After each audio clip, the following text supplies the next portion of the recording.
노유진의 정치카페 시즌2. 연일 계속되는 무더위에 많이 건강들 하십니까? 네, 노유진의 정치카페 시즌2회 1부 시작을 하겠습니다. 저는 진행을 맡은 음악평론가 강은입니다. 그리고 오늘 또 변함없이 두 분 선생님 나와 계십니다. 한 번 했는데 무슨 뭐 변함이 없이 두 번째 하면서 뭐 변함이 없이 그런 이야기를. 안녕하십니까, B급 평론가의 양문석입니다. 예, PD님이 욕하지 말라고 하셨더니 양 박사님이 투덜거리면서 인사를 하셨어요. 예, 내부 보도 지침에 그러니까 내부 보도 지침에 바로 저항 못하고 순응하시면서도 그래도 투덜투덜은 하시네요. 생계형 비평가잖아요. 그러니까요. 생계형은요, 정말 이게 생계형은 프로 의식이 있어야 돼요. 맞아요. 위선의 지시는 무조건 받아들인다. 윗선의 지시? 저 방금 위선의 지시. 그럼요, 위선. 윗선? PD. 의 지시는 무조건 받아들여야 돼. 저는 위선의 지시라고 들어가지고. 안 잘리려고 하면 생계형이 그래서 힘든 거예요. 그리고 이런 생계형한테 보도지침 때리는 PD들이나 그다음에 청와대 권력이나 잔인한 거죠. 정말 잔인한 거죠. 맞아요. 목구멍이 포도청이니까 아니, 그걸 받아들이는. 강상구 대변인 인사라도 좀 하죠. 저는 지금 아직 인사도 안 했어요. 저 지금 기회를 호시탐탐 노리고 있었습니다. 정의당의 강상구 전 대변인입니다. 네. 반갑습니다. 네, 최근 고위공직자들의 잇따른 망언에 많은 분들이 분노하고 있습니다. 민중은 개돼지다, 신분제를 더욱 공고히 해야 한다라고 했던 나향욱 교육부 정책기획관부터, 그리고 정말 세종시에서의 건배제의로 천황폐하 만세 삼창을 했다라는 이정호 국가기후변화적응센터장까지 참 이런 소신을 가진 분들이 공직에 있다는 것 자체가 정말 믿겨지지 않은 오늘입니다. 이런 걸 소신이라고. 엄청난 소신이네요. 엄청 소신이죠. 전 참 그 눈물을 흘리면서 어젠가요, 나양욱 정책기획관이 기자회견 하지 않았습니까? 술을 얼마나 많이 마신지 기억이 안 난다. 그랬더니 일단 정말 그분도 좀 약간 좀 정신이 멘탈 붕괴 상태이신 것 같아요. 어제 국회 출석해가지고. 네, 아니 그게 얘기했죠. 정말 치중진담이라고 얼마나 술 취한 상태에서도 그런 말을 할 수 있다라는 게 정말 진심 아니겠어요? 네, 저희 동네에 그 맥주집 이름인데 개 돼지 맥주집이 있어요. 영어로 돼 있어요. 도그 앤 피그. 민중들 많이 갈 것 같아. 술 마시러. 진짜 그런 맥주집이 있어요. 정말 맥주집 이름이 도그 앤 피그예요. 굉장히 민중적인 동네에 사시나 봐요. 저 사는 동네요? 예. 그러면 이미 이런 사태를 예언하고 그런 제목을 달았을 거 아니에요. 민중들 굉장히 많이 가서 술 드실 것 같아요. 어제 우리 방송 사고 나가지고 결국은 녹음을 못 했잖아요. 근데 어제 한 오후 4시 반 정도에 밖으로 나갔잖아요. 네. 맞아요. 그 주차 관리하는 분들이 대뜸 하는 말이, 이 더운데 우리 같은 개돼지 새끼들은 그러면서 계속해서 교육부 나국장을 향한 분노를, 자, 나 개돼지 새끼다, 그런데 어쩔래? 라고 하는 분노들을 저 같이 들었죠. 이야기를 하는데, 이게 굉장히 나이 지긋하신 그렇죠.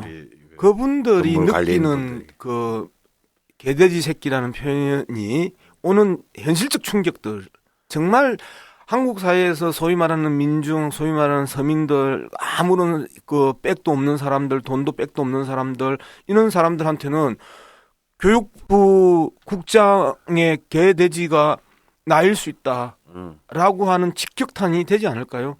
근데 내 세금으로 지 미겨 살렸더니, 그래서 공복이라고 그러잖아요. 공공의 이 하인 이런 것인데, 그 공복이 주인을 보고 개돼지라고 했으니 이게. 근데 사실은 이런 분들의 이런 생각이나 얘기가 그냥 단순히 실수라든지 청와대에서 말하는 개인적 일탈이 아니고, 사실은 자기들끼리 혹은 술자리에서 공공연히 하는 얘기 아닙니까? 단지 영화 내부자들의 한 장면이 아니라 공공연하게 하는 이야기죠. 사실은 우리 양박은 그런 자리에 접할 수 있는 기회가 많았을 텐데. 저 같은 경우는 지금도 보통 60대, 70대 방통위에 있었던 분들이나 여러 분들을 이제 많이 만나잖아요. 그리고 어쨌든 정치 평론이랍시고 하니까 국회의원들도 자주 보고 하는데 보수 진영의 인사들이 그 종종 선거 시기에 그런 이야기를 합니다. 저 사람 그 노동자들한테 왜 한 표하고 내 한 표하고 왜 같으냐. 저 사람들은 표 주지 말아야 되고 우리는 한 2-3표 가지고 있어야 된다. 보통 선거권 자체를 부인하는. 그러니까 그러면서 이야기하는 게 우리나라가 급격하게 해방되면서 이승만 대통령의 이 미국 문화가 급물살을 타면서 지나친 평등주의가 강조되고 하면서 귀족들 체제도 없어지고 하인 체제도 없어지고 신분의 평등으로 온 이 한국 근현대사 전환기의 문제점을 지적을 하는 거예요. 역사적으로. 이제 이런 측면들을 본다. 그러면서 또 한편으로 어떻게 이야기하냐면 우리는 정말 이승만 대통령을 존경해야 된다. 이렇게 민주주의를 이런 좋은 민주주의를 만들었고 미국의 여성 참정권은 1920년대에 처음으로 줬는데 불과 미국보다 30년도 안 된 상황에 역사적 그 경험을 갖고 있는 대한민국에서 여성에게도 참정권을 줬다. 그런데 동양에서 이런 일이 있을 수 있냐라고 하는 분노들을 많이 드러내요. 그런 분들하고 친하세요? 제가 말씀드렸잖아요. 생계형. 사람을 무서워하면 자신이 없는 사람. 누구든지 만나서 이야기하고 듣고 그리고 그 사람들하고 논쟁하고 그다음에 그 이야기를 또 이렇게 이런 공간에서 한국의 보수 세력들이 가지고 있는 그리고 이 꼴통 보수들이 갖고 있는 생각들을 이런 진보 진영에 또 알려줘야 상대하고 설득하고 변화할 수 있는 전략과 전술들이 나는 생길 수 있고 그거를 기꺼이 저는 이 이야기를 옮겨주는 이제 이런 역할. 메신저. 아니 근데 저는 이게 나양욱 그 직책이 뭐였어요? 교육부 정책기획관. 예. 이분이 천기 누설을 했다고 봐요. 신분사회 맞지 않아요? 금수저, 흑수저 이런 게 다 신분사회죠. 사실은 그렇고 이게 신분사회가 원래 민주주의 사회하고 다른 거는 이게 상승 이동이 안 된다는 거죠. 실제로 우리 사회는 그런 상황이라고 얘기해도 전혀 틀린 말이 아니죠. 그런 거고 저는 어제 막 국회에서 진실은 얘기한 것이다. 국회에서 새누리당 의원들 화내는 거 보고 저 들켜서 화내는 거다. 이런 생각 들었고요. 원래 그런 사람들이 있어요. 저도 그런 사람들을 뭐 아주 많이는 제가 어떻게 양 박사님을 따라가겠습니까? 그런 사람하고 친해요? 아니 친하지 않아요. 저는 그런 사람들을 몇 번 봤는데 그런 사람들이 있는데요. 문제는 그런 사람들이 기자들 만나서 술 취했다고 해서 편하게 막 얘기하고 이렇게 할 수 있는 공직사의 분위기가 문제다. 제가 예전에 의문사 진상규명위원회 조사관 할 때 서울시 경찰청에 무슨 조사차 갔었어요. 김대중 정부 시절이니까 뭐 공직사회도 좀 민주주의 분위기도 흐르고 이럴 때인데 갔더니 그때 보안과였을 거예요. 보안과 이런 계통이었는데 거기에 그 좀 높으신 분 책상 위에 책상이 깨끗한데요. 아무것도 없는데 월간 조선만 한 20권 쫙 올려져 있더라고. 매달 모은. 근데 그분이 김대중 정부 시절에는 납작 엎드려 있다고 자기가 얘기하더라고요. 근데 이런 분들이 이제 공직사회 분위기가 바뀌면 그러니까 정권이 바뀌면 물 위로 쫙 올라오는 거죠.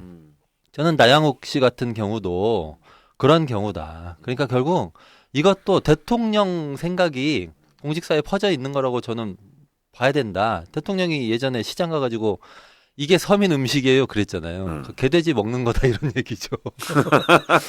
그런 분위기가 나온 것 아니냐. 저는 이렇게 봅니다. 근데 이번 사건이 이제 저는 두 가지 측면으로 보는데요. 경향신문 여기자 2명이 이제 있었던 그 자리였었잖아요. 여기자들을 향한 자기 과시.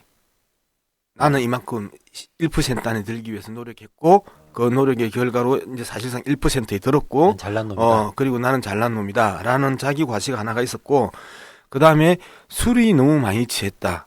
그러면 정말 진심이죠. 취중 진담이 왜 나왔겠습니까? 그래서 그 취중 진담이 자기 과시와 더불어서 이제 쭉 나왔고 그리고 그 여기자들이 일었었단 말이에요, 한 번. 말도 안 되는 이런 소리를 우리는 듣고 있을 수 없다고 나갔다가 다시 대변인이 설득해서 다시 들어왔음에도 불구하고 그 이야기를 또 하잖아요. 네. 그런 측면에서 봤었을 때 어제 그 눈물은 네. 자기 발언에 대한 이 반성의 눈물이 아니라 네. 질타와 비판의 이 부담스러운 네. 자신의 예상을 넘어서는 자기가 자신의 통제 밖에 있는 여론 형성에 대한 부담스럽과 당혹스러움에 대한 눈물이지, 그 사람이 생각이 그렇게 쉽게 바뀔 가능성은 없다. 원래 세게 혼나면 자기가 뭘 잘못했는지 몰라도 막 눈물이 나요. 무서워서 우는 거죠. 네, 맞아요. 무서워서 우는 그냥 거죠. 혼나니까 우는 거예요. 예, 하여튼 뭐 인터넷 댓글 작업을 했던 뭐 벌써 몇 년 전이죠. 국정원 사태부터 뭐 윤창중 그 성추행 사건, 또 최근에는 이정현 녹취록 판문까지 또 이런 무슨 일만 생기면 정부는 뭐 그냥 뭐 그놈들의 개인적 문제다, 개인적 일탈이다. 뭐 이렇게 얘기하는데 참 개인적 일탈이 너무 참 이렇게 지속적으로 좀 마치 드라마처럼 꼬리에 꼬리를 물고 일어난다는 것도 참 안타까운 일입니다. 잘못은 하고 책임은 지지 않는 어쩌면 우리 정부, 현재 정부의 모습은 신뢰할 수 없는 정권의 어떤 한 단면이 아닐까 싶습니다. 이 사건 터지면서 갑자기 사드 배치를 결정을 해버리잖아요. 네. 이 사건이 이제는 그 사드로부터 철저하게 묻혀질 가능성이 있는데 철저하게 해부하고 그다음에 그 중징계 함으로써 네. 새로운 정부 기관의 모습과 공무원들의 상을 보여줘야 할 현 정권이 아주 의도했던 의도하지 않았던 타이밍을 맞춘 사드 배치 결정이 이 사건을 무마하고 듣기 위한 하나의 수단으로 또 활용될 가능성이 있다라는 부분에 경계를 합니다. 예. 저는 오히려 그 이정현 수석 언론 통제하려고 했던 거 있잖아요. 그 녹취록 밝혀지고 그게 더 묻혀지는 기분이에요. 맞습니다. 네. 그러니까 아마 더 큰 악으로 앞에 또 더 큰 악을 덮고 하는 지금 이 연쇄적인 작용이 일어나고 있는데요. 근데 사실은 이 두 사건 다 그렇게 쉽게 묻혀질 것 같지는 않습니다. 노유진의 시사 돋보기. 김시곤 전 KBS 보도국장이 이정현 청와대 전 홍보수석의 신보도지침 사건을 폭로한 이후 계속해서 추가 폭로가 이어지고 있습니다. 청와대의 보도 개입은 박근혜 정부 인수위 시절부터 이미 시작됐고 공영방송에 대한 청와대의 보도 개입 파문은 이제 인사 개입으로까지 번지고 있습니다. 사실 권력 언론 통제는 어제 오늘만의 문제는 아닌데요. 네, 오늘 노유진의 정치카페 시즌2 2회의 1부는요. 바로 이런 신보도 지침 사건 이 부분을 좀 굉장히 심도 깊게 파헤쳐 보도록 하겠습니다. 먼저 뭐 이 부분에 있어서는 역시 뭐 이 자리에서의 전문가는 우리 양 박사니까. 아니 대한민국에서의 전문가죠. 우리 셋 중에 전문가라고 하시면 그러니까 정말 어제 오늘의 문제가 아니지만 사실은 우리가 그동안 좀 착각하고 있었던 것이 있었죠. 이것을 다시 한번 일깨워주는 아주 참 끔찍한 사태가 일어났습니다. 어떻게 보십니까? 언론학 박사 양문석입니다. 네. 반갑습니다. 근데 너무 지난 1회에 비해서 굉장히 순한 양처럼 됐어요. 그죠? 순한 양문석. 그리고 뭔가 참 이렇게 지적으로 굉장히 품위가 있어 보여요. 이 보도지침 필요한 것 같습니다. 아주 좋은 평들을 진심으로 감사드리고 여러분들의 그 평에 대한 머리 숙여 감사함을 전합니다. 누가 나에게 시문이 없는 정부와 정부가 없는 시문 중 하나를 택하라고 한다면 나는 주저하지 않고 정부가 없는 시문을 택할 것이다. 미국 3대 대통령 토마스 제퍼슨이 한 이야기입니다. 네. 그리고 대통령이 되기 전에 한 이야기예요. 네. 그러면 대통령이 되고 났는데 말 바꾸나요? 정부와 언론 중 하나를 택하라면 뭐 택할래? 그러니까 나 언론을 택할기다. 라고 한 게 이제 토마스 제퍼슨이 대통령이 되기 전에 했는데요. 대통령이 된 뒤에 기자들이 한동안 이제 시간이 지나고 물어봅니다. 지금도 정부와 시문을 택하라 하면 시문을 택할 것입니까? 했더니 아니 정부를 택할 거야. 토마스 제퍼슨이 아주 치열하게 언론과 싸웁니다. 자신의 재임 기간 중에. 그러면서 언론을 향한 분노, 즉 누구든지 자신을 감시하고 견제하는 부분에 대해서 불편함을 느낄 수밖에 없지 않겠습니까? 저 또한 마찬가지고 여기 두 분도 마찬가지일 건데 그럼에도 불구하고 공직이라는 자리는 끊임없이 감시와 견제를 받지 않으면 나의 초심이 언제든지 무너지기 때문에 그러한 감시와 견제가 있음으로 해서 나 스스로의 타락을 막고 그리고 나 스스로의 전행을 막고 본연의 의무를 다할 수 있는 부분이라면 언론의 비판을 두려워하지 말아야 된다. 근데 이제 더 심각한 거는요. 그런 언론이 한국에 있느냐의 문제입니다. 얼마나 있느냐의 문제지요.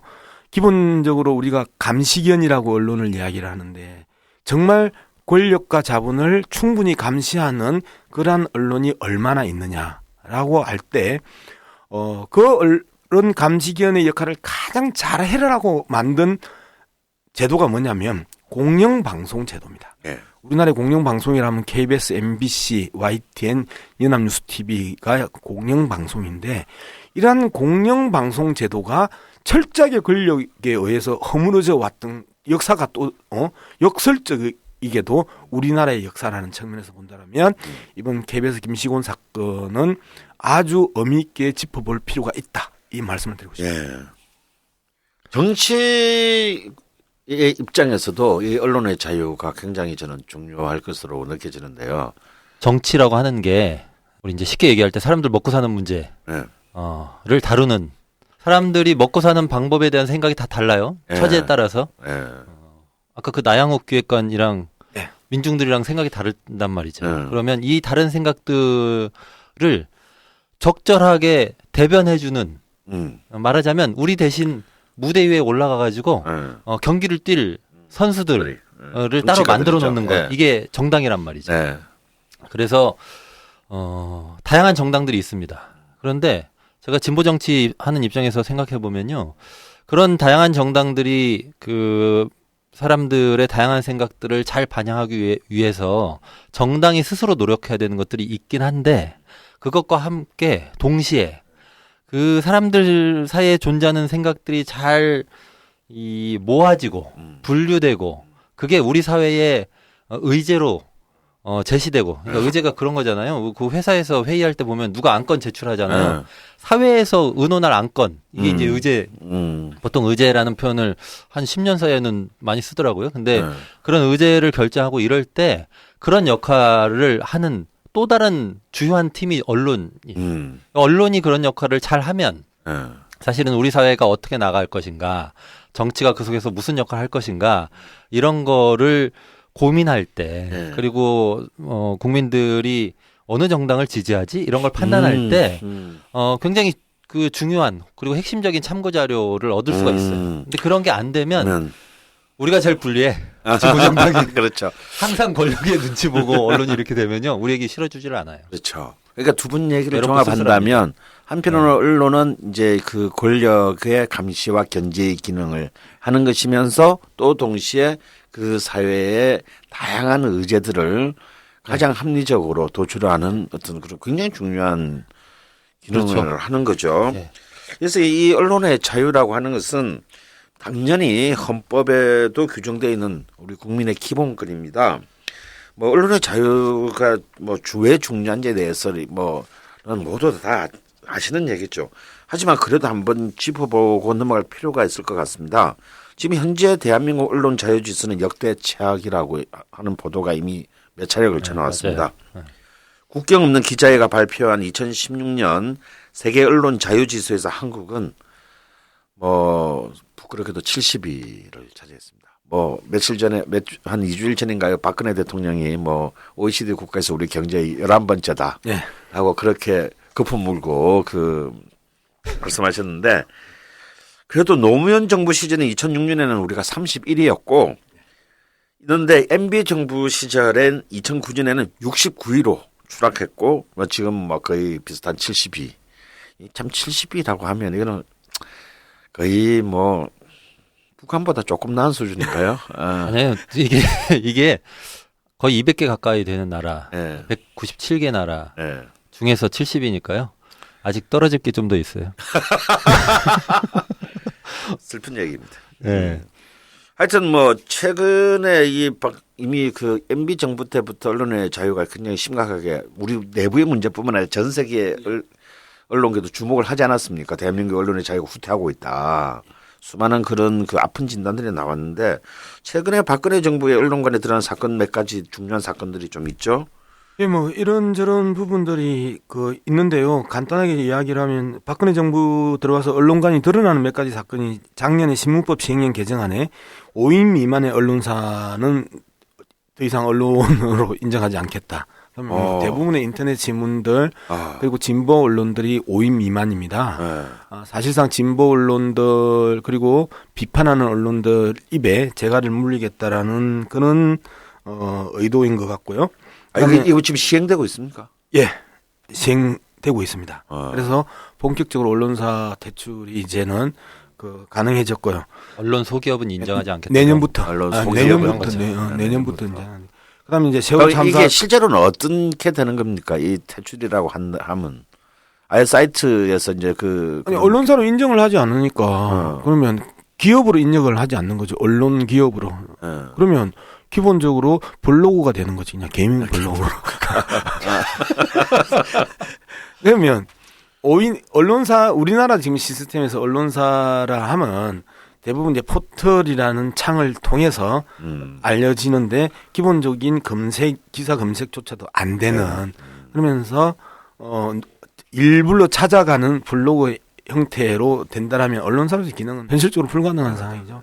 그다음에 뭐 세월호 참사 당시에 대통령 7시간을 언급한 상케이 신문 기소해서 또 기소했던 사건들이나 그다음에 정윤회 문건 파문 당시에 세계일보를 또 압수수색했던 사건들이나 이런 것들이 박근혜 정부의 대표적이지 않은 언론관들입니다. 대표적인 사건은 이정현 홍보수석의 통화 내용이죠. 그 부분은 그러니까 뭐 그런 결과로 우리가 아까 70등 한 거예요. 굉장히 부지런히 내려가고 있고요.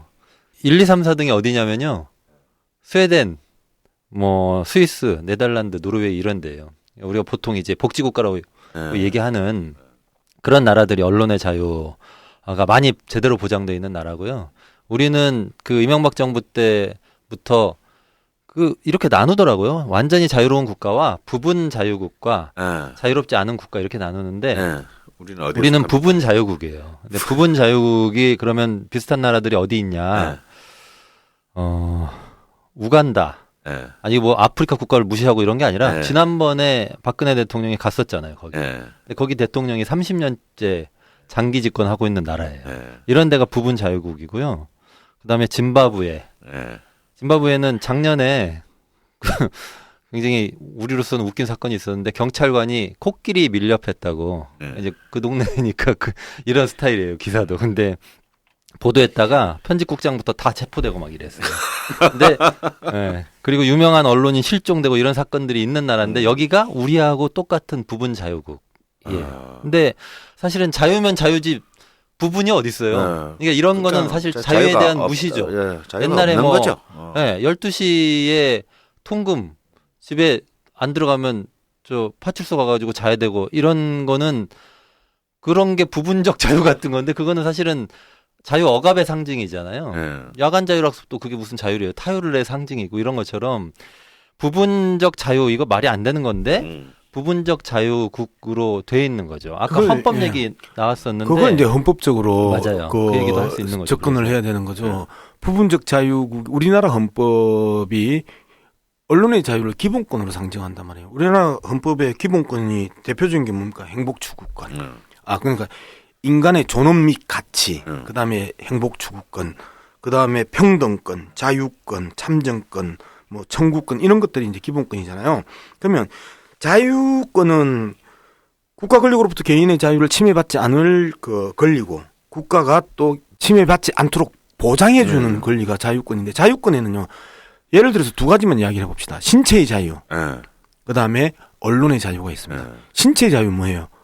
국가 권력이 구금 폭력, 고문 이런 것들을 하지 못하는 못하게 한 그 권리란 말이에요. 함부로 내 몸에 손대지 마 이런 거. 그렇죠. 근데 만약에 우리가 고문 사건 검찰에서 종종 일어났고 그 자살하는 사건들 이 피의자들이 자살하는 사건들이 이제 고문 아닙니까?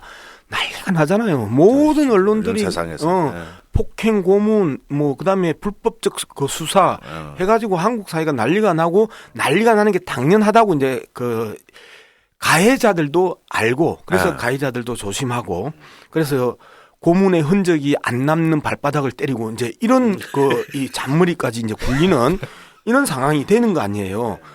그래서 신체의 자유에 대해서는 이제는 선진국 수준이다.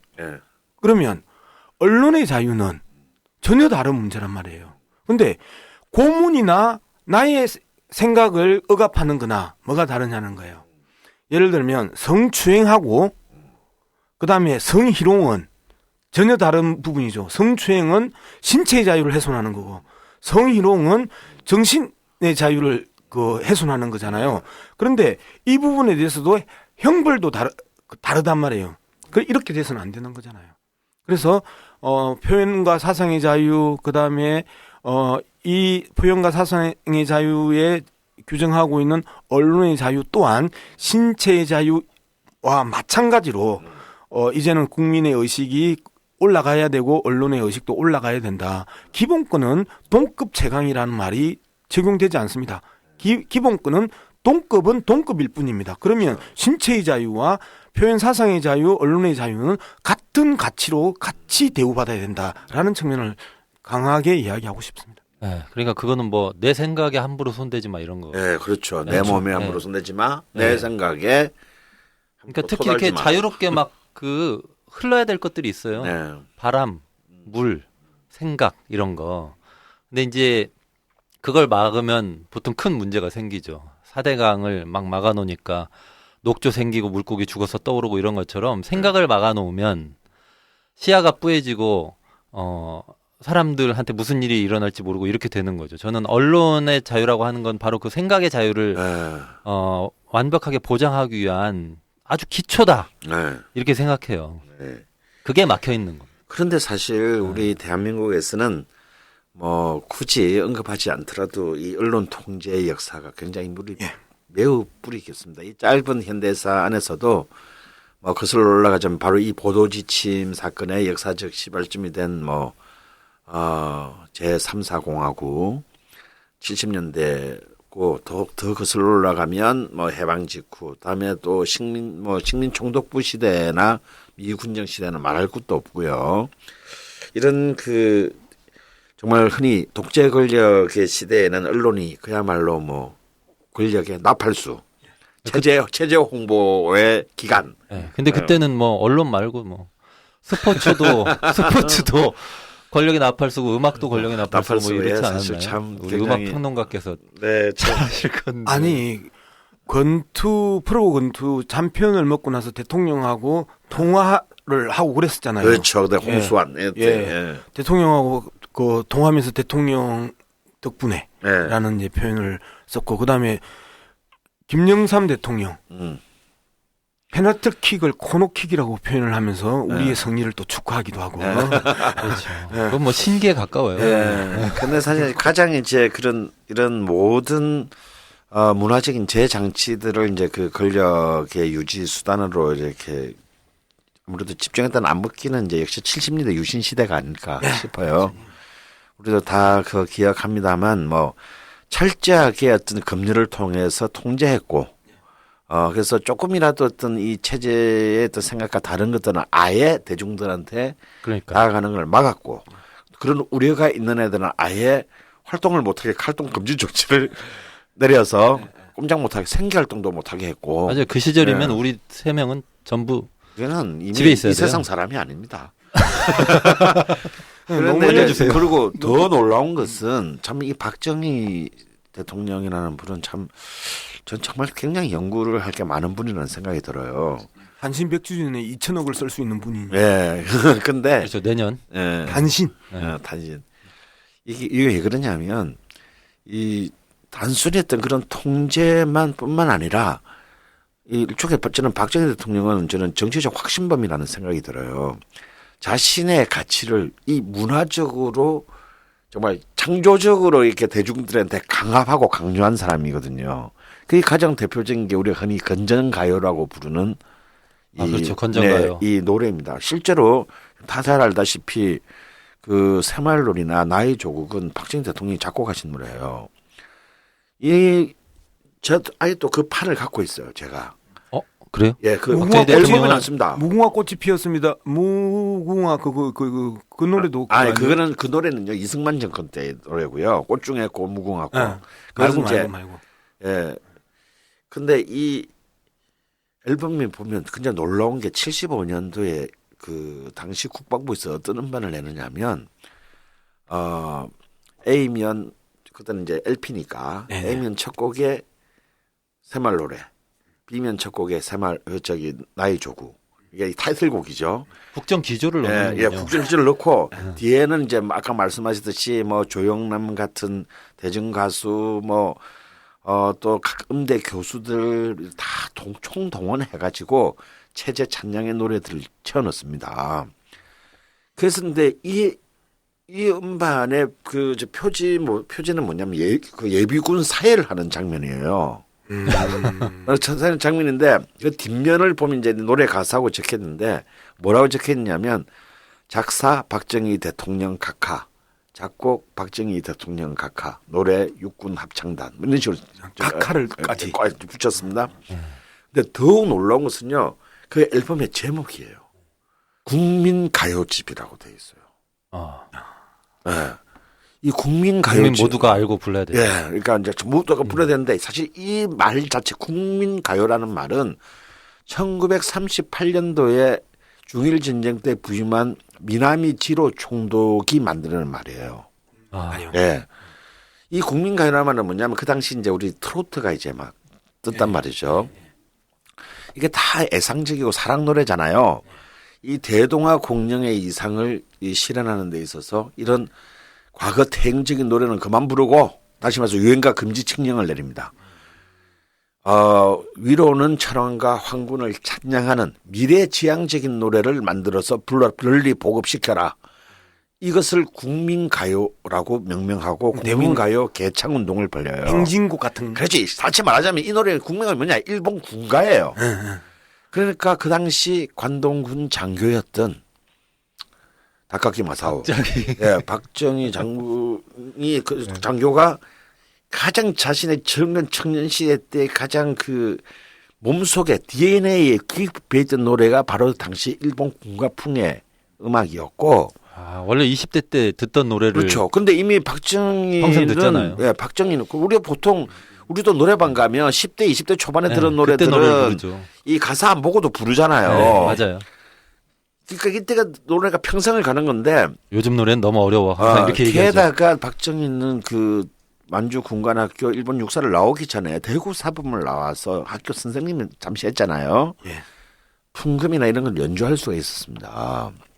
그렇기 때문에 나중에 자신이 권력을 장악하고 난 뒤에 그 만들어서 국민들한테 강요한 그 노래는 사실상 그 음악적인 내용은 식민지시대 일본 군가예요.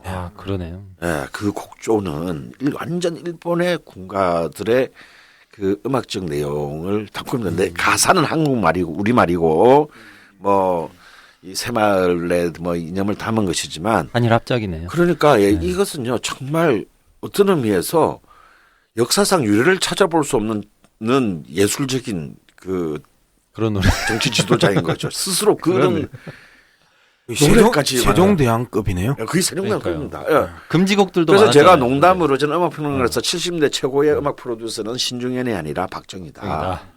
그렇게 많은 노래, 그 노래를 전 국민이 모두 따라 부르게 만들었으니 이 이상 그래서 아마 자기도 무의식적으로 그 1집 타이틀을 국민가요집이라고 한 거예요.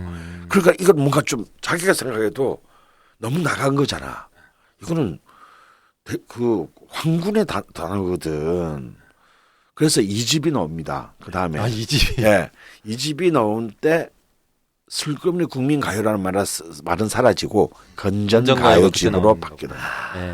그래서 이제 이때 이 건전가요라는 이 강압적 국책성 노래들이 이제 그 박정희 시대 말기 전두환 노태우 시대 때까지 이제 이어지죠. 이게 그냥 전두환 시대까지 가게 되면 좀 상업화됩니다. 그래서 대한민국이라든지 뭐 시장의 가면이라든지 굉장히 이렇게 좀 가요적인 그런 노래였지만 이게 더 강교하긴 하죠. 문화가 계속 세련되는 거죠. 네. 아까 제가 말씀하신 중에 금지곡 얘기 네. 잠깐 했는데 네. 뭐 저는 어릴 때여가지고 잘 생각은 안 나지만 네. 뭐 예, 금지곡들이 있었던 것 같아요. 금지곡이요? 유명한. 예. 여기 계신 분들은 다 1975년에 긴급조치 1호부터 9호까지 긴급조치를 다 하시지 않습니까? 근데 긴급조치 9호가 발효되는 이제 그게 가장 최악의 조치죠. 사실상의 계엄령인 그 긴급조치 9호가 발효될 때 바로 75년 4월 달에 또 그 시점에 가요 규제 조치가 발효됐다는 사실은 75년에 가요. 그러니까 긴급조치 9호가 발효되는 바로 그 해에 가요 규제 조치가 발표됐다는 사실은 아무래도 이제 좀 잘 모르시는 분들이 많아요. 여기 이 가요 규제 조치는 뭐냐면요. 정말 그 내용을 보면 정말 폭력적입니다. 그러니까 국내외 노래 중에서 거의 2,000여 곡을 금지시켜요. 2천여 곡. 예. 노래가 나만 안 하네요? 노래가 사실 우리가 알고 부른 노래 몇 곡 안 되잖아요. 그러니까 다 소급해가지고 몇 년 전 끝까지 지금 마음에 안 드는 건 전부 다 금지예요.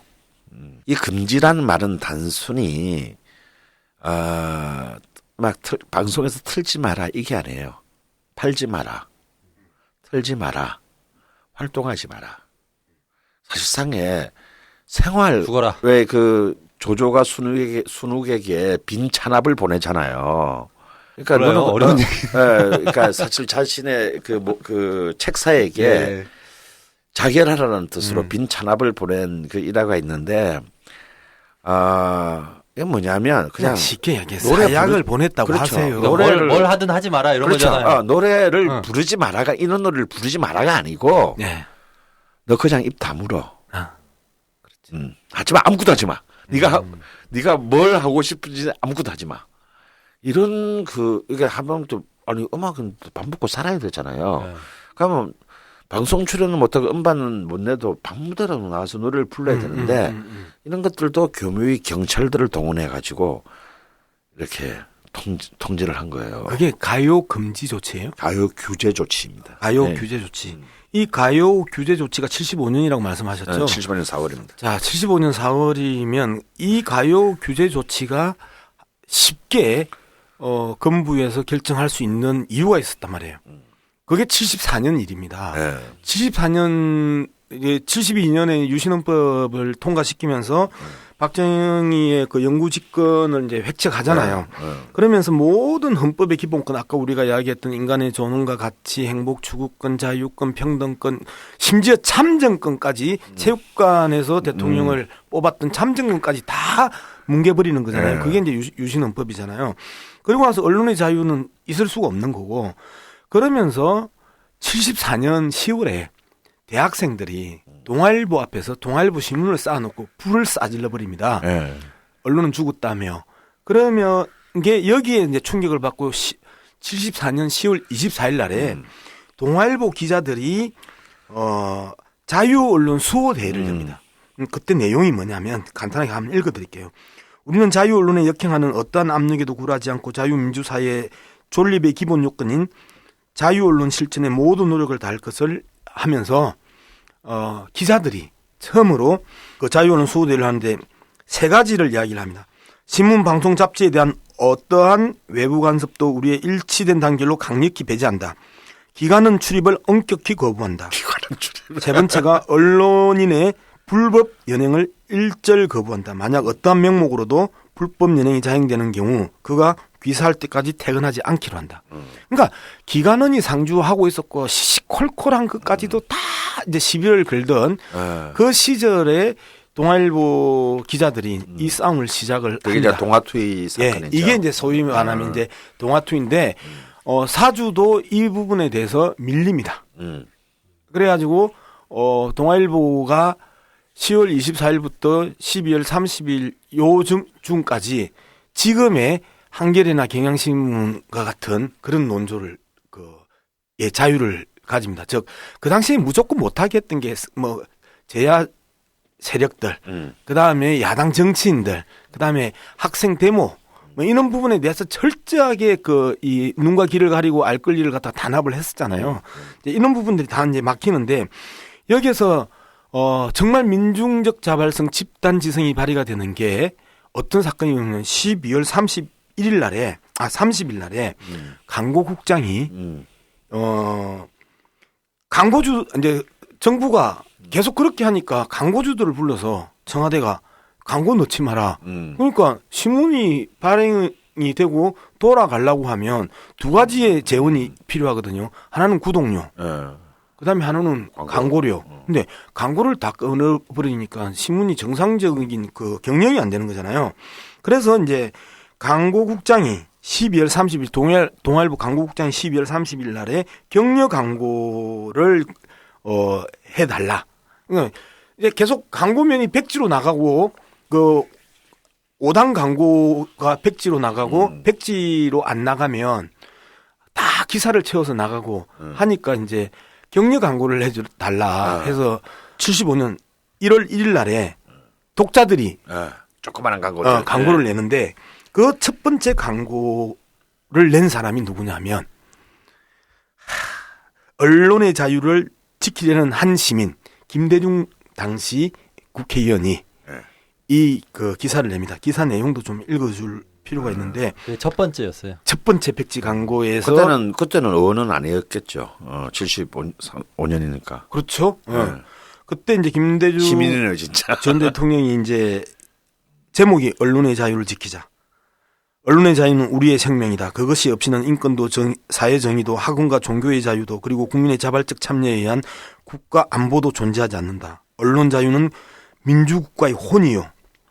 모든 소망의 근원이다. 이렇게 하면서 쭉 길게 5가지의 행동 강령까지 이제 내면서 익명으로 그러니까 그 표현으로 이제 내는 거죠. 김대중 대통령 다워요. 예, 언론의 자유를 지키려는 많이 말씀하시잖아요. 한 시민. 한 번에 많이 말해. 그러면서 이제 백지 그 광고에서 격려 광고로 바뀌고 그게 이제 결국 4월 달에 다 본격적인 해고가 시작이 되는 거죠.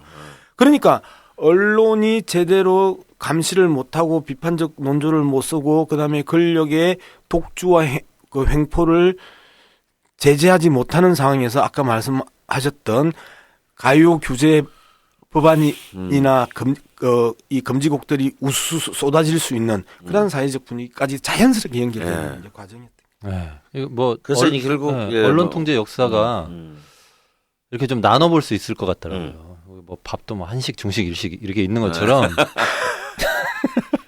언론 통제 역사도 언론사 자체를 통제하는 방식. 그래서 막 언론사 통폐합하고 그러잖아요. 박정희 정권 때는 민족일보 폐간하고 최영수 사장 죽이고 뭐 이랬던 일부터 해서 전두환 정권 때 언론사 통폐합 이런 거. 저는 그 광고 탄압하고 이런 것도 하여튼 언론사 저 보급을 끊는 거지 않습니까? 그렇죠. 그러니까 언론사 자체를 건드는 방법이 있고 또 하나는 언론사에서 일하는 사람을 통제하는 방식이 있다. 기자나 PD를 다 잘라버리고 이런 거예요. 요즘도 그렇죠.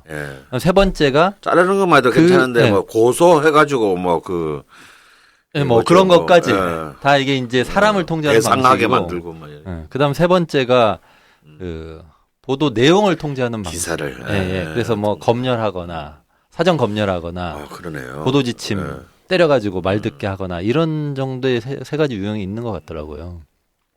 그 중에서 특히 이제 역시 좀 다 악랄하지만 가장 일상적인 것은 이제 세 번째 가장 그렇죠. 가장 뭐 최근까지도 첫 번째나 두 번째는 큰 사건이잖아요. 일단 근데 최근까지도 결국 이번 이정현 파문에서도 드러났듯이 여전히 아직도 기관원이 상주하지는 않는 것 같은데. 기관은 아직도 상주해요. 상주해요? 자주 이제 국정원이나 경찰청 이제 정보 라인에서 언론사 방문하는 거 아니에요? 그러니까 방문. 근데 뭐 사실상 방문에 방문이지만 상주를 하는데 근데 이제 방문이 출근의 수준으로. 이제 건들지는 못해. 기사 매일 자체를 방문이군요. 매일 방문. 자주 하는데 기사 자체를 건들지는 못하는데 거기서 네. 이제 정보 수집하고 그 다음에 정부 방침을 이 알려주고. 그렇죠. 그러니까 이제 사실 70년대만 하더라도 뭐 한국일보 같은 중립지조차도 박정희 정권 당시에는 정부 기관은 그러니까 이제 중앙정보부원이죠. 그렇죠. 중앙정보부원이 아예 회사에 상주하면서 예. 아예 사전에 신문이 그 인쇄되기 전에 기사를 검열하고 또 그것도 모자라 툭하면 기사들을 연행 구속 뭐 폭행 뭐 하지 않았습니까? 그리고 이제 전두환 정권도 이제 바로 그 보도 지침 이제 드디어 이게 아예 매뉴얼 북을 만들어 가지고 입맛에 맞는 그걸 잘하려면 예, 매뉴얼을 만들어야 그걸 돼요. 돼. 그래야 그래 말 듣는 사람이 편해요. 80년대는요 어떻게 했냐면 서울시청 3층에 네. 아예 검열단을 네. 상주를 시켰습니다. 그래서 대령이 검열단장을 하고 네. 그 다음에 준이 준이 예. 이상재 씨라고 언론 탄압의 이 획기적인 인물입니다. 정말 이상재 씨란 준입니다. 준이가 뭐예요? 그러니까 이제 노란색 그 밥대가리 하나. 밥대가리 하나. 그러니까 이 준이가 이제 한국의 모든 언론을 좌지우지하는데 서울시청 주위에 이제 뭐 이 동아일 준이라는 직업에 대해서 계급에 대해서 다시 한번 생각해야 되는데 아마 가장 역사상 가장 막강한 준이가 아니었을까. 그러니까요. 한국 역사상 가장 막강한 준이었죠. 한 획을 그 자 시청 주위에 어떤 언론사들이 있나요? 다 있죠. 동아일보, 조선일보, 그 건너편에 한국일보, 그 경향신문, 뭐 서울신문, 다 서울신문 뭐 다 거기에 몰려 있었잖아요. 서울시청에 조가는 오후에, 네. 뭐 석가는 오전에 네. 원본을 들고 와서 이제 검사 맡으면 제일 말단 기자가 들고 가서 검사 아니 맡았다는 말단 기자가 그거 들고 아니에요? 갈 수 없는 거죠. 서울시청 출입 기자가 아. 이제 딱 들고 가서 이 검사를 맡는데 네 가지 분류로 검사를 합니다. 보도 관제, 보류, 선별 처리, 보도 이제 이렇게 하는데 보도 관제가 뭐냐면 일체 불가, 발표 외에는 불가, 이 부분은 불가, 이 부분은 인용 불가, 해설 사진 논평 불가, 너무 꼼꼼해요. 박스 기사 불가, 사진 게재 불가. 하나의 그 아이템이 발생을 하면 이런 식으로 싹 그 체크를 해줍니다. 굉장히 중요한데요. 아주 디테일하죠. 그러니까. 그다음에 보류는 지금 이제 엠바고처럼 공식 발표 시까지 불가, 예고 기사 불가, 그다음에 경과 기사 불가. 이제 이런 그 보류고요. 보도는 사실만 보도.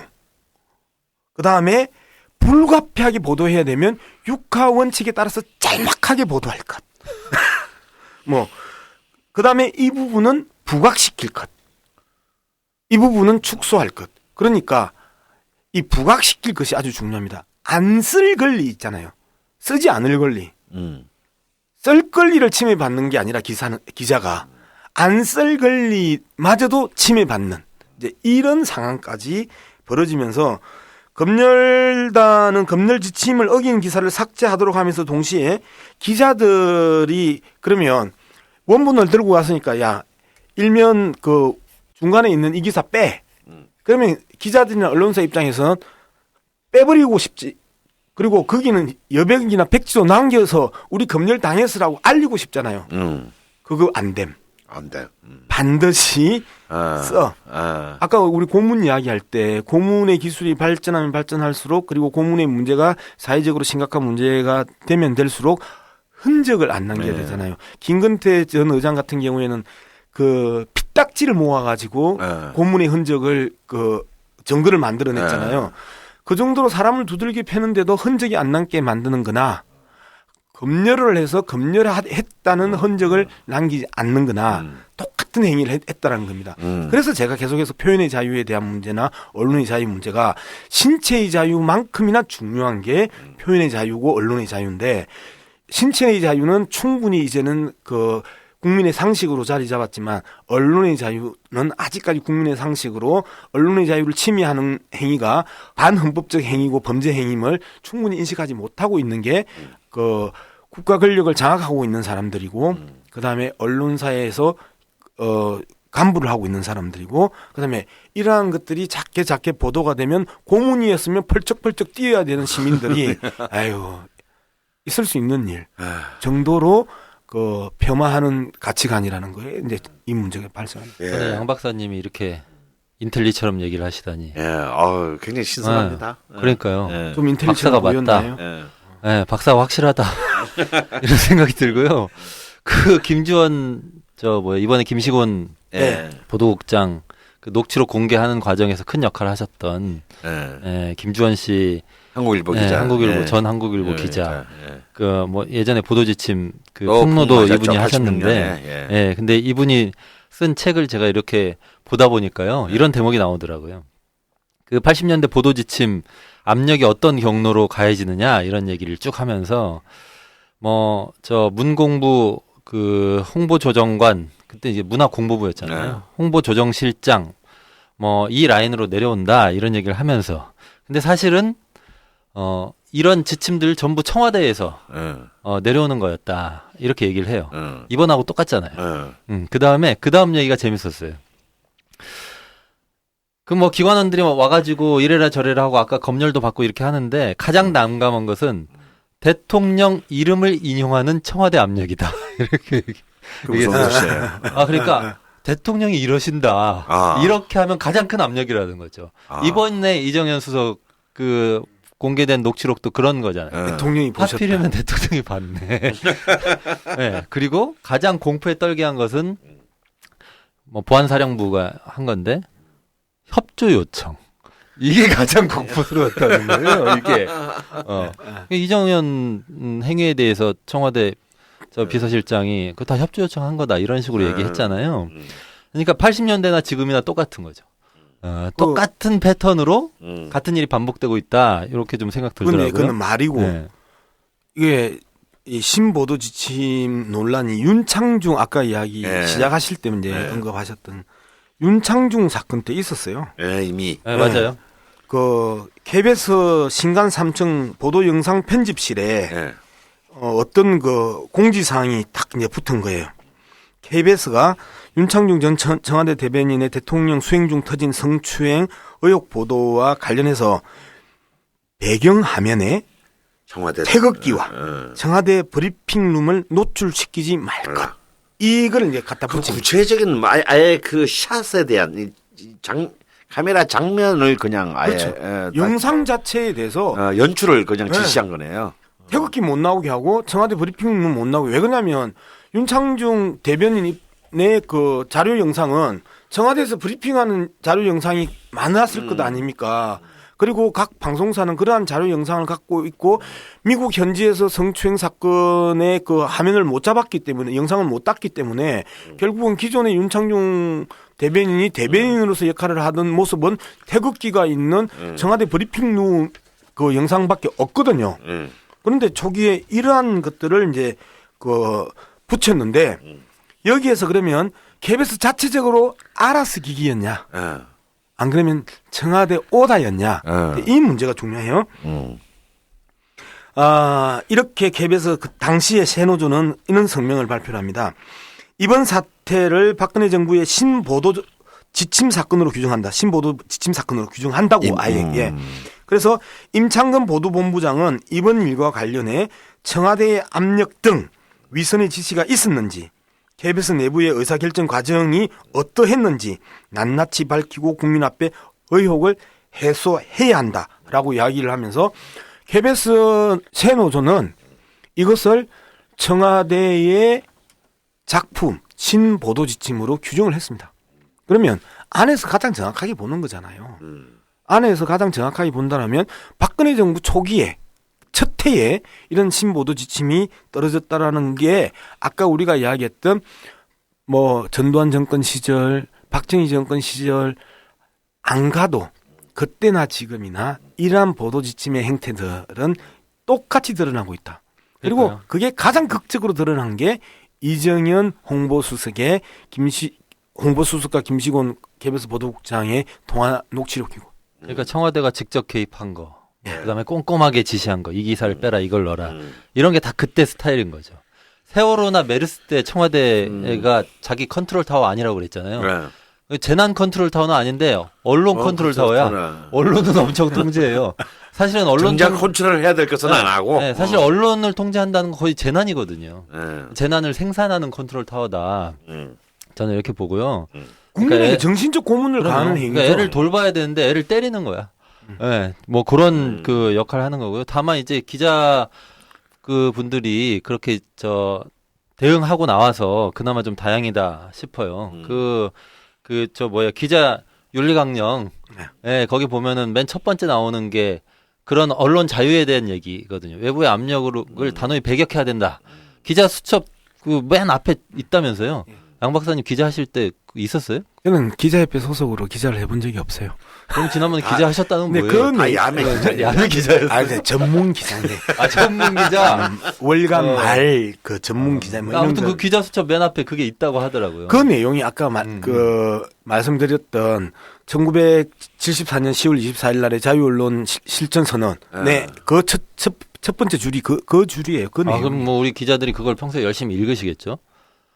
근데 뭐 대학 들어가면 대답을 못하시네. 오리엔테이션 하고 나서 그렇지. 학교 교과, 대학교 교과 모르는 거랑 똑같은 그래요? 학칙이나 학교가 모르는 거. 그래도 수학이나 영어책은 앞만 계속 보다 말잖아요. 그럼 제가 그 수학 집합 문제만 풀었다는 거 아니에요. 그러니까요. 그 나머지 다 찍었다는 거예요. 네. 학력고사에서.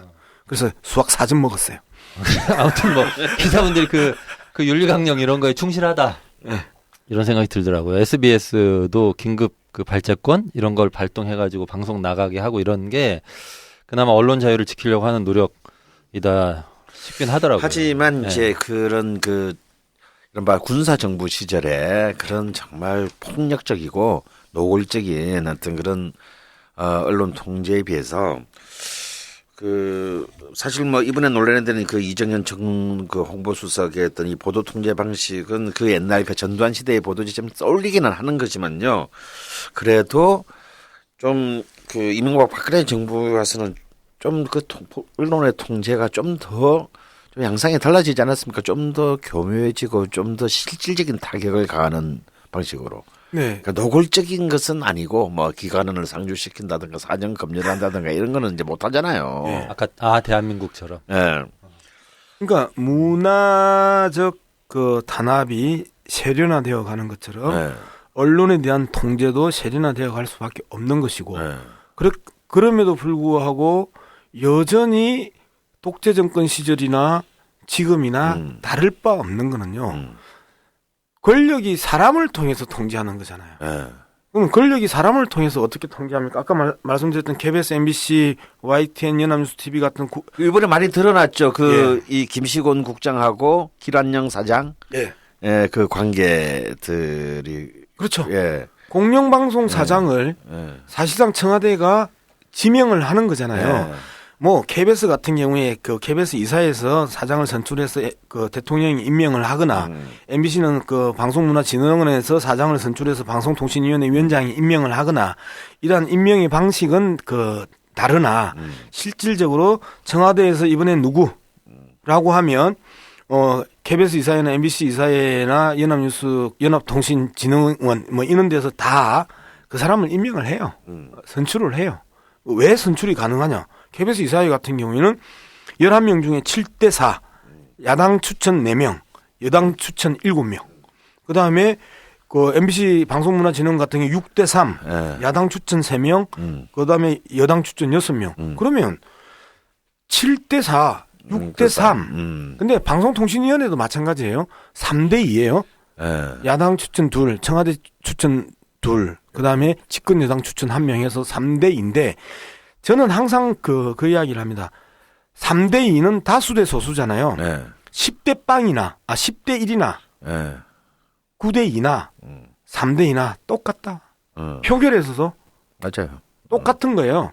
그런 측면에서 본다라면 이제는 이 사장을 선출하는 지배구조 개선을 하지 않으면 권력이 잡은 사람이 자신의 신복을 사장으로 신고 그 사장은 또 권력의 그 보도 지침을 수행할 수 있는 보도본부장을 심고 보도본부장은 보도국장을 심고 보도국장은 정치부장을 심고 요런 수직 계열화를 할 수밖에 없다. 그런데 이 정도만 해도 누가 누구를 심고 누가 누구를 심고 누가 누구를 심고 할 수 있는 자율성조차도 없다라는 거예요.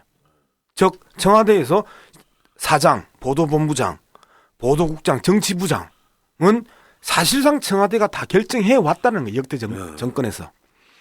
그러면 철저하게 그 방송사나 언론사는 청와대의 어중대로 움직일 수밖에 없는 거잖아요. 근데 결정적으로 문제가 발생하는 게 뭐예요? 마음이 바뀌거나 충분히 저 사람을 심었는데 저 사람이 배신을 때리는 경우. 자기들 시각에서는 배신이잖아요. 양심선언이죠. 우리가 보기에는 내부 고발자인데 이런 그 한 번씩 픽사리가 나는 거예요. 그럼 부품 갈아 끼워야죠. 그래서 바로 갈아 낀 거 아니에요. 이렇게 한 번씩 픽사리가 날 때 삑사리. 우리는 권력 내부에서 어떤 일이 벌어졌는지를 그때서야 알 수 있는 거예요. 잠시하는 거죠. 예. 잠시. 그런데 그게 한 정권마다 한 번씩 정도 일어나기 때문에 일관되게 추정할 수 있는 것은 권력은 언론을 장악을 하고 언론은 스스로 알아서 기고 하는 아주 안 좋은 악순환의 권력 통제가 그 상시적으로 일어나는 사회가 한국 사회고 한국의 핵심 사회. 우리 양박은 방통위 위원까지도 했는데 예. 그러면 이런 그 우리 이른바 공영방송, 네. 이른바 공영방송의 어떤 그런 투명화를 네. 하려면 어떻게 그래서 사장 선임 구조나 이런 것들을 어떻게 바꿔야 되나요? 그러면? 저는 개인적으로 제 아는 지금 KBS 같은 경우 6대 3이잖아요. 여당 추천이 6, 야당 추천이 3인데 이걸 갖다가 여당 추천이 4, 야당 추천이 5 해가지고 야당을 한 명 더 주는 거예요. 그걸 왜 권력을 잡아요? 아니 그럼에도 불구하고 사장은 결국 4명하고 합의된 그 사람이 나올 수 있다. 그 다음에 또 그 하나의 방안이 지금 6대 3 구조에서 그 6대 3이면 5대 4대면 5표만 있으면 사장이 되잖아요.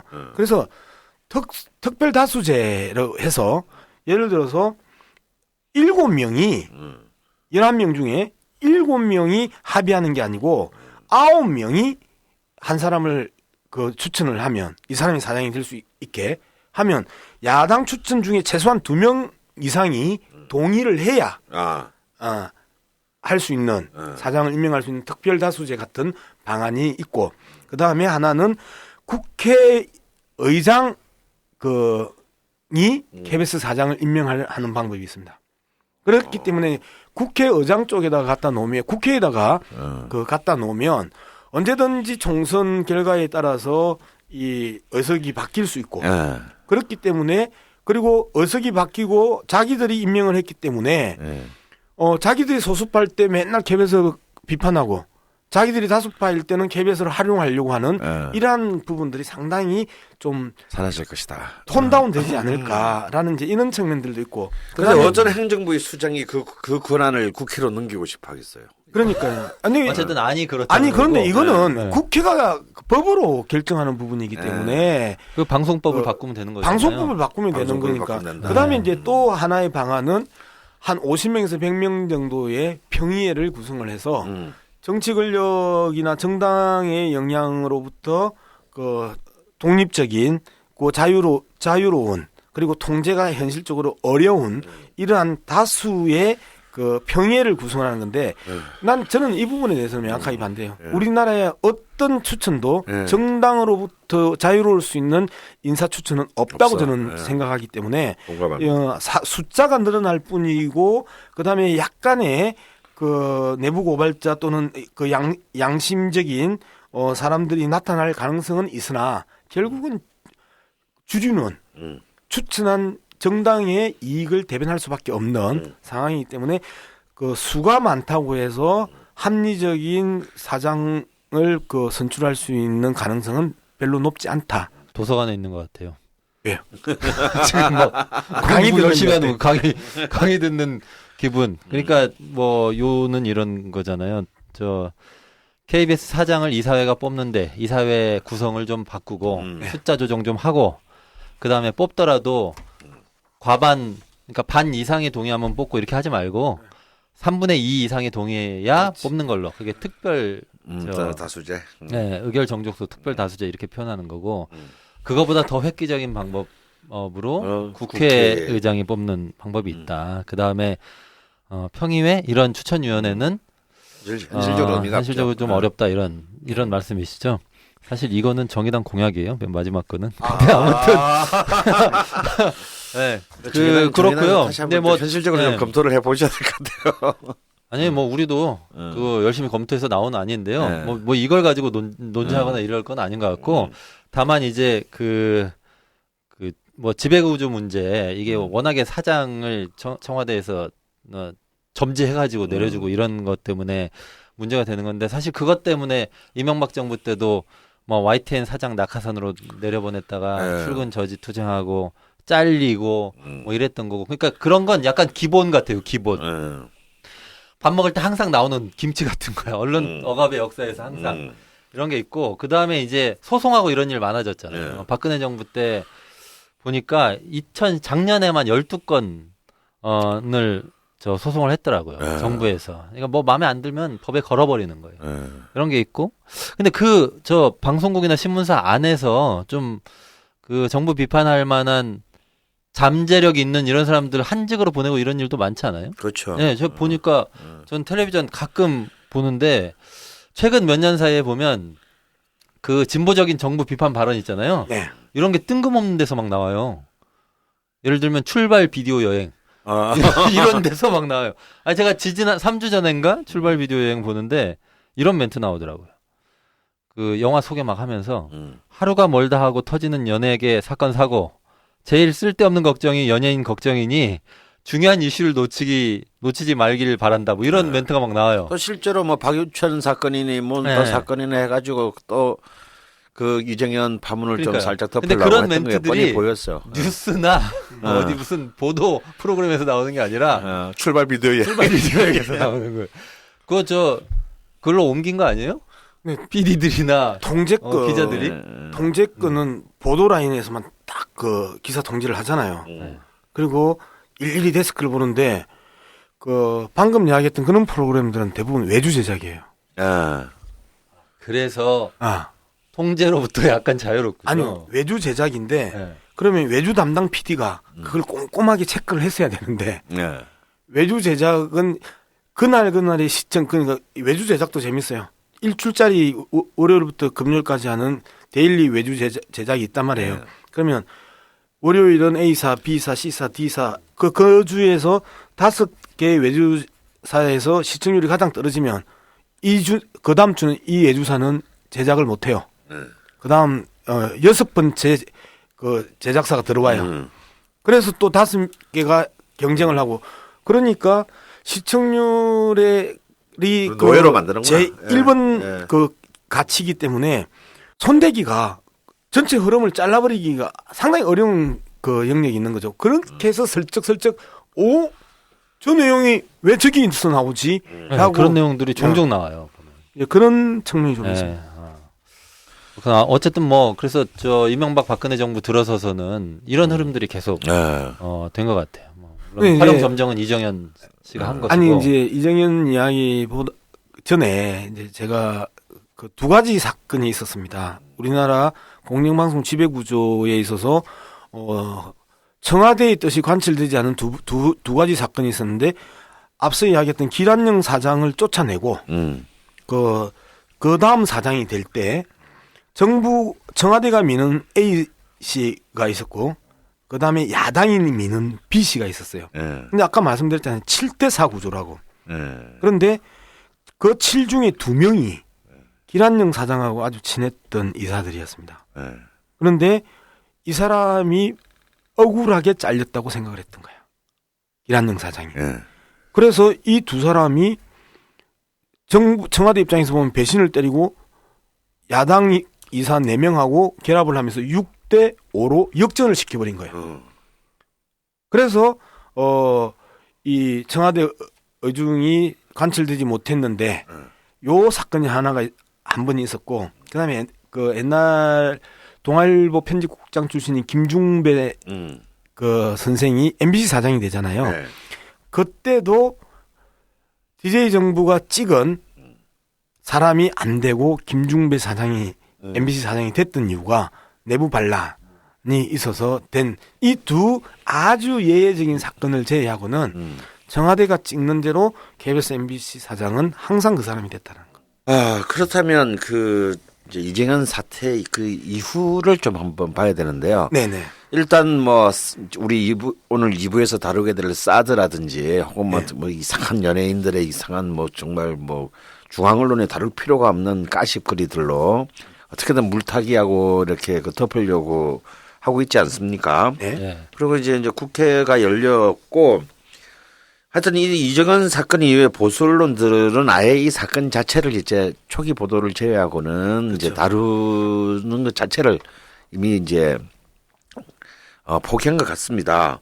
거기다가 또 국회에서 응하면 야당 의원 그러니까 가령 이제 박주민 네. 변호사 같은 경우에는 뭐 갑질이다. 라는 비판 보도나 연일 내보내고 이 공영방송에 대한 이 보도 개혁 문제에서는 굉장히 침묵하고 있는데요.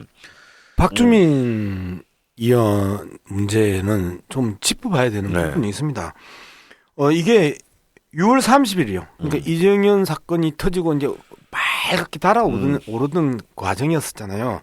이때 이제 그 세월호 그 변호사로 알려진 박주민 이 의원이 경찰서 서장, 종로 경찰서 서장하고 영등포 경찰서 서장 그 정보를 이제 요구를 했단 말이에요. 그러면 당연히 국회의원은 그 개인정보를 요구할 수 있습니다. 금융정보든 뭐든 해가지고 이 사람이 왜 이런 짓을 했는지에 대한 살펴볼 수 있는데 이걸 갑질이라고 때리고 또 갑질이라고 때리면서 박주민 의원의 정보 요청에 대해서 상당히 불만적으로 유례가 없는 일이다라고 그 하는 익명의 인터뷰를 땄는데 그 익명의 인터뷰의 인터뷰이가 새누리당 보좌관 새누리당 보좌관이라고. 또 땄단 말이에요. 아주 작심하고 조작을 한 거죠. 네. 그런데 이제 KBS 보도본부 소속 공채 33기들이 성명서를 내는데 참 이 성명서가 진짜 재밌습니다. 박통각하 우국충정 몰라주니 서운하네.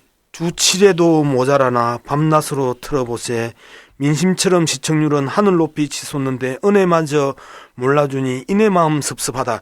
그거 기억나시죠? 자유경제원에서 자유경제원에서 했는데 자유경제원에서 그렇게 했던 것처럼 앞 글자만 땄는데 박주민은 까면서 이정현은 왜 안 까? 북한 보도 그만 좀 해. 이렇게 그 하두를 한번 불러보세요. 박통각과 우국충정 몰라주니 서운하네. 주 7회도 모자라니 밤낮으로 틀어보세. 민심처럼 시청률은 하늘 높이 치솟는데 은혜마저 몰라주니 이내 마음 섭섭하네. 이렇게 해서 박주민은 이제 이렇게 해가지고 쭉 그 박주민은 까면서 이정희는 왜 안 까? 북한 보도 그만 좀 해라고 하는 이제 내용을 KBS 보도국 33기가 발표를 합니다. 그리고 내부 게시판에 올리는데 이게 또 삭제당하고 하는 이제 이 과정에 있어서 지금 상황을 보면 KBS 같은 경우에는 KBS 내부에 살아있는 기자들이 건강하게 버티고 있다. 그래 그들에게 지금보다 조금만 더 언론의 자유, 표현의 자유, 보도할 자유를 열어준다라면 훨씬 더 나은 KBS 보도가 나올 수 있다. 지난주에도 말씀드렸던 것처럼 KBS 9시 뉴스 시청률이 18% 정도 됩니다. 우리나라 국민의 20% 정도가 매일 밤 9시 뉴스를 보고 있다는 겁니다. 그러면 5천만 국민 중에 1,000만이 밤 9시 되면 KBS 9시 뉴스를 틀어놓고 보고 있다. 엄청난 영향력과 파괴력이란 말이에요. 우리가 봤었을 때 노유진의 정치 카페가 많이 볼 때 그 시즌 1에서 200만 명 정도가 봤다는 거 아니에요? 들었죠. 들었다는 거 아니에요? 근데 매일같이 1,000만 명에 가까운 국민들이 그다음에 대부분이 KBS 9시 뉴스를 본다는 거는 의사결정 단위가 아니라 그 학생들이 아니라 성인들이라는 거 아니에요? 네. 유권자들이라는 거 아니에요? 그러면 그 유권자들이 본다라면 유권자 수로 보면 한 30% 정도의 유권자가 KBS 9시 뉴스를 보는 겁니다. 그러면 선거든 한국의 주요 뭐 사드든 어떤 의제든 우리나라에서 말할 수 있는 거의 그 많은 사람들이 KBS 9시 뉴스를 보고 자신의 의사를나 생각을 판단한다고 본다라면 KBS 9시 뉴스가 얼마나 큰 영향력을 가지고 있는지 아시겠죠? 네, 근데 종편은 그래도 아까 강원 선생님이 그 대응 별로 안 한다고 하셨는데 나름대로 대응하더라고요. 그러니까 뭐 이런 식으로 대응해요. 옛날에도 그랬다. 왜 이번만 그러냐 이런 거. 그 다음에 보도 지침 때는 윽박 질렀는데 들어봐라. 읍소 아니냐. 하소연하는 거 아니냐. 네, 불쌍하지도 않냐. 그 다음에 이런 얘기도 있어요. 이정현이 학벌이 좋은 것도 아니고 돈이 많은 것도 아닌데 거기까지 올라간 거는 이 사람이 원래 뭐든 열심히 해서 그런 거다. 이번에도 너무 열심히 하다 보니 그런 것이다. 이렇게 하면서 이제 뭐 그 계속 지켜주고 있어요. 어제 미방이 그러니까 국회 미래창조과학방송통신위원회 이름도 진짜 길어요. 여기 회의 때도 그 새누리당 의원들이 그런 식으로 막 지켜주려고 하는 발언을 엄청 했어요. 그래서 청문회를 요청하는 야당에 대해서도 뭐 국가적 재난을 수습하는데 국민을 모으자는 취지를 언론 통제로 둔갑시키며 터무니없는 정치적 주장을 하고 있다. 아니 그러니까 뭐 새누리당의 방송의 독립성을 해치는 기도에 단호히 맞서겠다고 얘기했어요. 저는 그게 약간 정신 분열 같아요. 그러니까 아니 뭐 이런 논리가 있어요. 어디 있어요? 도둑이 마을의 안전은 내가 지키겠다 이런 거하고 똑같아요. 방송의 독립성을 해치는 행위에 대해서 청문회를 하자고 하는데 그거를 하면 방송의 독립성이 해쳐지니까 내가 맞겠다 이런 건데요. 사실 그런 논리는 어떤 둘의 해로에서 그런 아니 근데 그런 논리가 박대출 의원이라고요. 예전에도 있었어요. 진주갑 출신의 박대출 의원인데 박대출 의원은 서울신문 기자 출신입니다.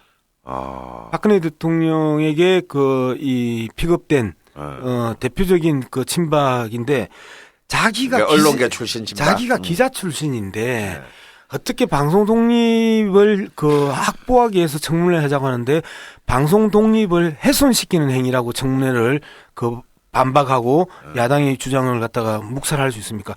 있을 수 없는 일이죠. 아니 근데요 이게 그 전두환 정부 때 언론 통폐합 할 때요 그 명분이 이거였어요. 문서가 있어요. 근데 제가 문서를 봤는데 이렇게 돼 있어요. 신성한 언론 자유를 모독하는 사이비 언론 및 언론 기관을 정화하고 이게 첫 문장이에요. 언론 자유를 맨 앞에 세웠어요. 그리고 언론 통폐합을 했어요.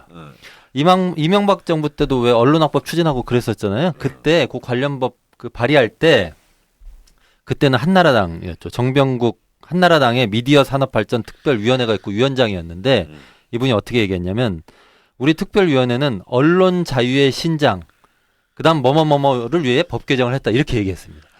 그러니까 항상 그 옛날에 체육관에서 대통령 뽑을 때도 이게 한국적 민주주의라고 했잖아요. 그런 것처럼 민주주의의 토착화. 네, 그런 것처럼 언론 얘기를 할 때는 언제나 언론 자유와 독립을 얘기해요.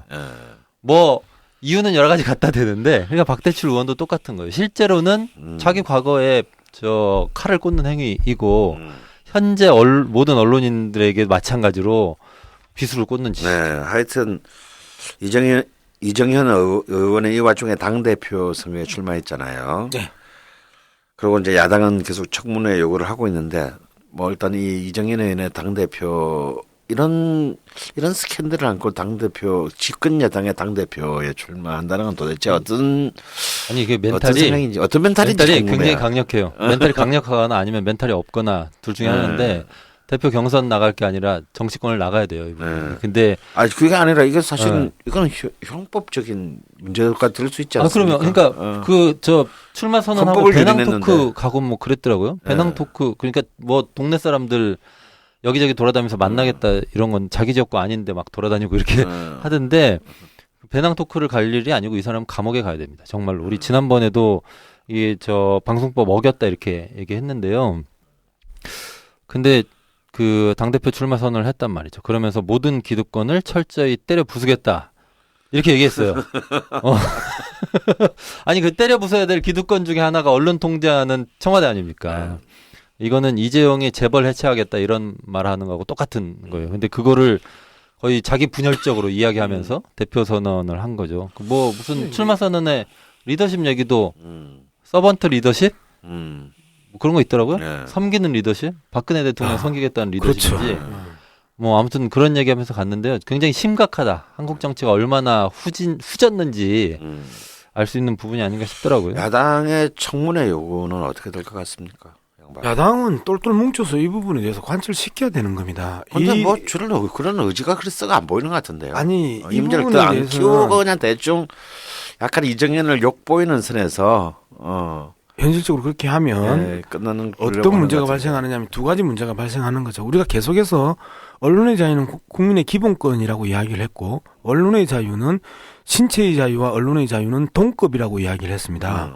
그러면 신체의 자유 이 육체적 고문을 방치하는 것과 똑같은 게 정신적 고문 아닙니까? 그러면 언론의 자유는 정신적 고문의 영역이지만 신체의 자유는 육체적 고문의 영역이에요. 그러면 육체적 고문과 정신적 고문, 즉 성희롱과 성추행에 대해서 눈 감겠다라고 하는 거하고도 똑같다라는 게 첫 번째고요.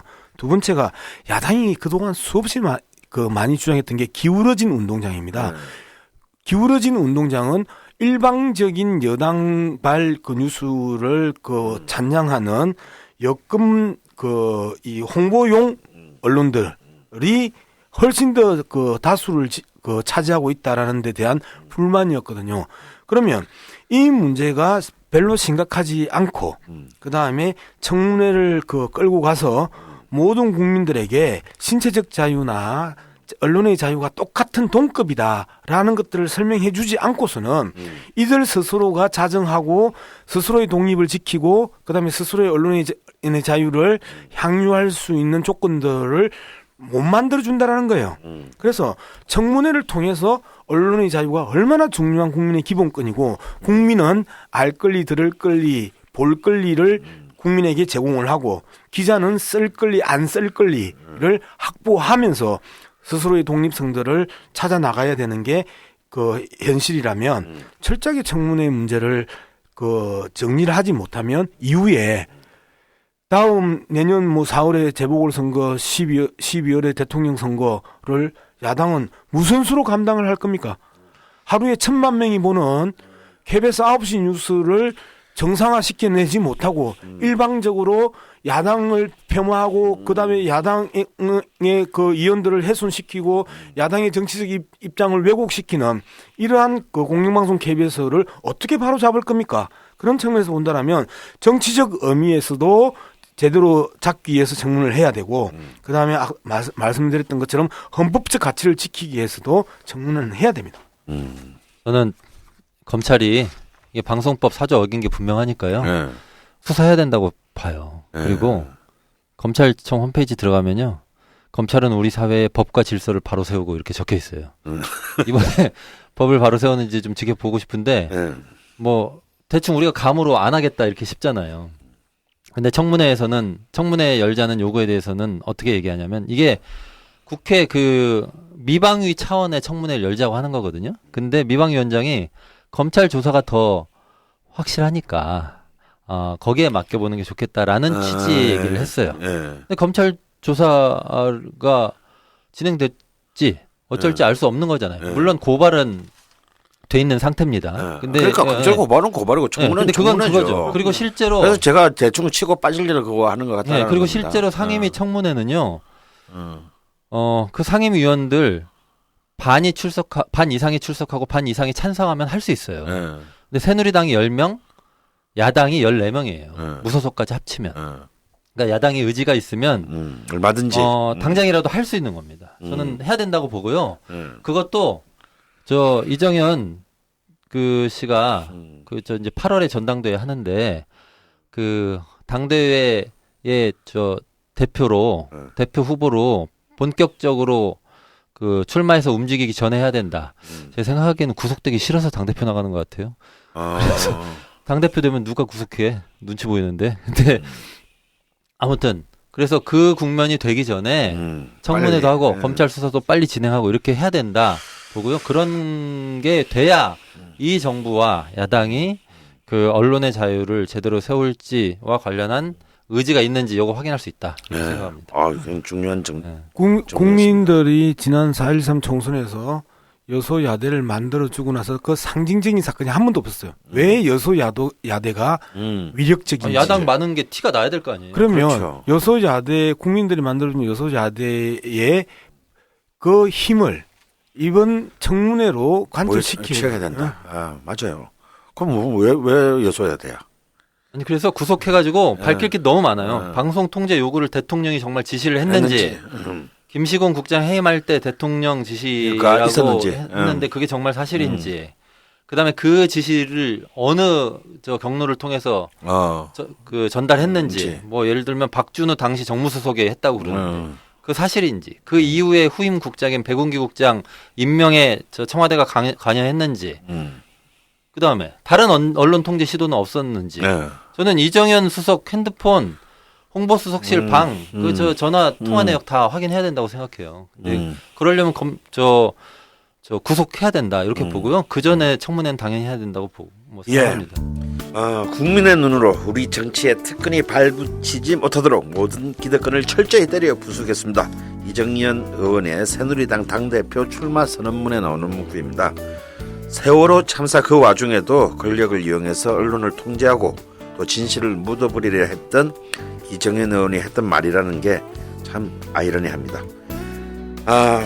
이렇게 1부는 정리를 하고요.